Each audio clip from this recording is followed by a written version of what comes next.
जैसा कि आपको पता है कि हम आ चुके हैं सतलोक आश्रम बैतूल में, और यहाँ पर आप देख सकते हो हमारे आइट साइड में जो श्रद्धालु है वो लगातार यहाँ पर प्रदर्शनी लगाई गई है उसके अंदर जा रहे हैं। तो प्रदर्शनी के अंदर चलते हैं और देखेंगे कि यहाँ पर कितनी अच्छी व्यवस्था की हुई है प्रदर्शनी में। और जैसे कि आप देख सकते हो यहाँ पर जो फ्लैक्स लगा हुआ है, तो यहाँ के सेवादारों से पूछेंगे ये फ्लैक्स यहाँ पर क्यों लगाया गया है।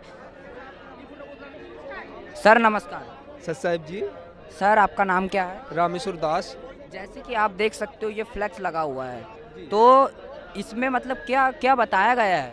इस फ्लेक्स में ये बताया गया है सर जी कि जैसे कि मालिक चारों युग में आए थे, तो इसका प्रमाण है।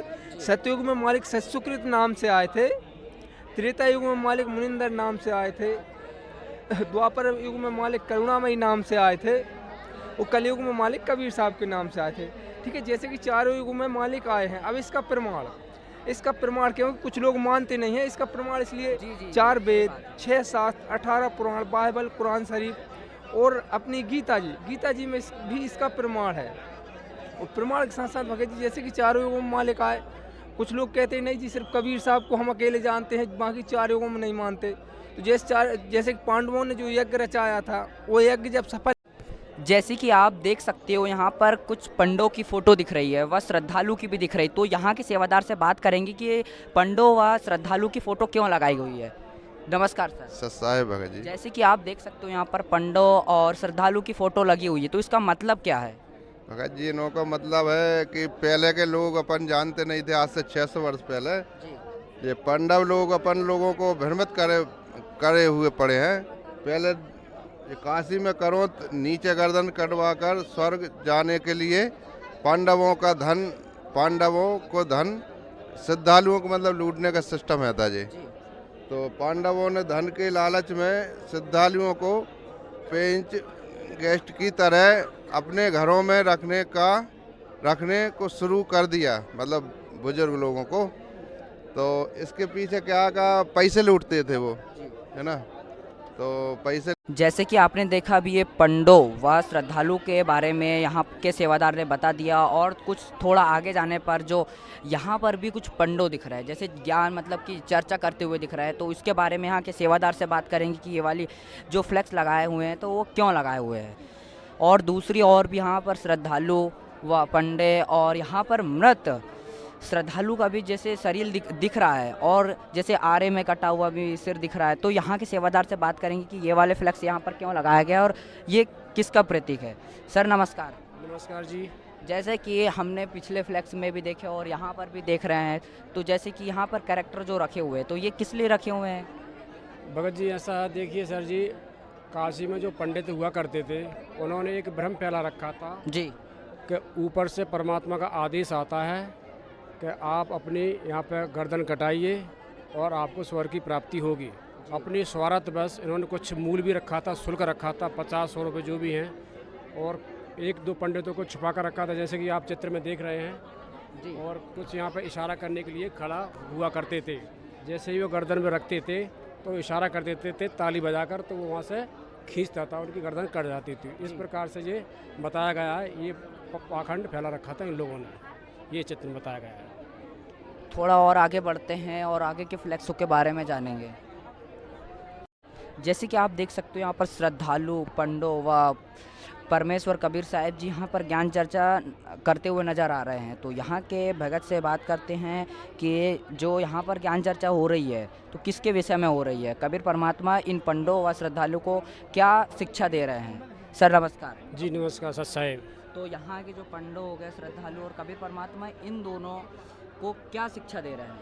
परमेश्वर ये बता रहे हैं कि भाई ऐसा कुछ नहीं है, पंडितों की बातों आप ना लगिए। सत भक्ति करने वाला चाहे मगर में शरीर त्यागे या काशी में अपने प्राण त्यागे, वो अपनी सदगति को ही प्राप्त होता है जिसकी वो देवता की भक्ति करता है। तो जैसा कि आप देख रहे हैं जिसमें लाइन लिखी हुई है, तो परमात्मा वही उनको समझा रहे हैं। तो ये पंडित जो हैं वो उसमें कबीर परमेश्वर को ये बोल रहे हैं कि भाई तू झूठा है, तू कपटी है, तू जानता नहीं है, हम पंडित हैं, संस्कृत पढ़ी। इस हिसाब से वो आपस में चर्चा हो रही है उनकी। तो ये लोग यहाँ पर सुन रहे हैं श्रद्धालु, और ये उनको बात यही कर रहे हैं कि भाई ऐसा नहीं है, जो जहाँ भक्ति करेगा वो वहीं की प्राप्त होगा, चाहे मगर में त्याग अपना शरीर, चाहे काशी में त्याग। ये थोड़ा और आगे बढ़ने पर यहाँ पर जो यात्रा के तरफ जा रहे हैं कबीर परमात्मा पहले, फिर जो राजा दिख रहे हैं और फिर श्रद्धालु दिख रहे हैं, तो यहाँ का जो मतलब क्या है ये?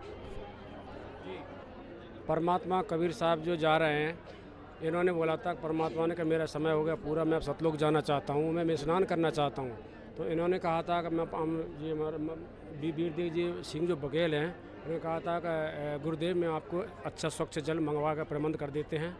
तो उन्होंने कहा था नहीं, मुझे वो वाला पानी नहीं चाहिए।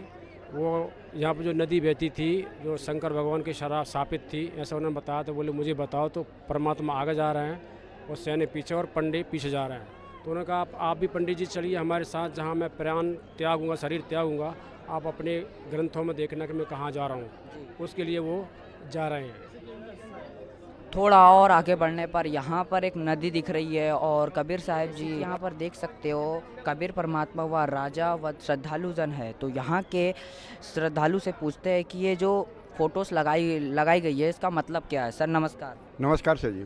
जैसे कि आप देख सकते हो यहाँ पर जो फोटोस लगाई हुई है, हाँ सर। तो उसका मतलब क्या है? मतलब ये है सर जी जी कि परमात्मा कबीर साहब के बारे में जो लीलामय उनका जो जीवन रहा, उनका शरीर रहा, उनके बारे में जनताओं में, लोगों में जो भ्रांतियां हैं उसका निवारण करना है। क्या कि आज से 6 साल पहले की बात है, कबीर साहब सासरीर आए थे। ये कलयुग के प्रथम चरण की बात है। उस समय एक आमी नदी था जो भगवान शंकर के शाप से सूख गई थी और उस समय के राजा बिजली खां पठान था। उसने कबीर साहब जी से निवेदन किया, प्रार्थना किया कि हे भगवान, यदि इस नदी में जल हो तो ये प्रजा भी सुखमय हो जाएगा। तो उनके निवेदन को स्वीकार करते हुए कबीर साहब ने मात्र इशारा कर दिया और उस आमी नदी में जल प्रस्फुटित होने लगा, फव्वारा के रूप में निकलने लगी। आप देख रहे हैं विद्यमान, और यही आमी नदी में अभी भी जल जो है भारी मात्रा में बह रही है, अभी भी विद्यमान है। ये कहने सुनने की बात नहीं, बल्कि साक्षात आज मगहर में विराजमान है। तो कोई भी भाई बहन जाके वहाँ देख सकते हैं कबीर साहब की लीलामय को। और उसके बाद होता क्या है कि इसी बात को लेकर कबीर साहब जी ने वहाँ पर जब हमारे हिंदू और मुसलमान भाई झगड़ने लगे, क्योंकि बिजली खां पठान मुसलमान राजा था और हिंदू राजा वीरदेव सिंह बघेल, ये दोनों जब कबीर साहब ने कहा था कि मैं मगहर जा रहा हूँ, वहाँ अपना शरीर त्यागूंगा, लीलामय शरीर, तो दोनों की सेना अपने अपने सेना लेकर चले गए। इसलिए गए क्योंकि वे चाहते थे कि उनके शरीर को हम अपने रीति रिवाज के अनुसार जो भी अंतिम क्रियाक्रम करेंगे, और पठान भाई ये चाहता कि हम अपने हिसाब से उनका अंतिम क्रियाक्रम करेंगे। तो इस बात को लेकर हिंदू मुसलमान में तू-तू मैं होने लगा, झगड़ा लड़ाई होने लगा। तो यह खबर जब बंदी छोर कबीर परमेश्वर के पास पहुंची, वैसे तो वो जानी जान है लेकिन सब लीला कर रहे हैं, पहुंची तो उसने दोनों पक्ष को, दोनों राजाओं को बुलाया और दोनों राजाओं के जो प्रजाओं के भी बुलाया और समझाया कि तुम क्या कर रहे हो, किस बात की लड़ाई, किस बात की शरीर, किसकी शरीर, अभी तक तुम मेरे ज्ञान को नहीं समझ पाए हो, क्या जाने अभी तक मुझसे, मुझे क्या समझे। इस प्रकार से दोनों राजाओं को और वहाँ उपस्थित हजारों अनुयायियों के बीच में कबीर साहब ने दोनों पक्षों को समझाया है। और समझाने के बाद में ये कहा कि देखो बेटा, जीव हमारी जाति है, मानव धर्म हमारा, हिंदू मुस्लिम सिख ईसाई धर्म नहीं कोई न्यारा। ये किस बात की बात कर रहे हो, किस धर्म की बात कर रहे हो, यहाँ पर कोई धर्म नहीं, सब मेरे ही बच्चे हो तुम सब। इसीलिए तुम एक काम करो, मुझे दोनों भाई एक एक चादर उड़ा दो और ओढ़ाने के बाद में जो भी उस चादर के बीच में मिले उसने दोनों भाई प्रेम से बांट लेना, इस प्रकार कहा उसने। तो क्या है कि दोनों राजा जो एक एक चादर उड़ाने लगे और उड़ाने के बाद में थोड़ी देर पश्चात में कबीर साहब जो है शरीर स्वर्ग की ओर, ऊपर की ओर जाते हुए सबके बीच में दिखाई दिए, हजारों लाखों श्रद्धालुओं के बीच में। ये देख रहे हैं आप शिष्य, और इस प्रकार दोनों भाई वो उड़ाए हैं हिंदू और मुसलमान। और ये कहा कि जाते हुए ये कहा कबीर साहब जी ने, बेटा याद रखो, झगड़ना मत, लड़ना मत, और जो कुछ भी मेरे शरीर के रूप में या जो कुछ भी रूप में मेरे चादर के बीच में मिले, तुम दोनों भाई आपस में प्रेम से बांट लेना। इस प्रकार के संदेश जाते समय भी कबीर साहब ने अपने बच्चों को, अपने प्यारी आत्माओं को दिया है।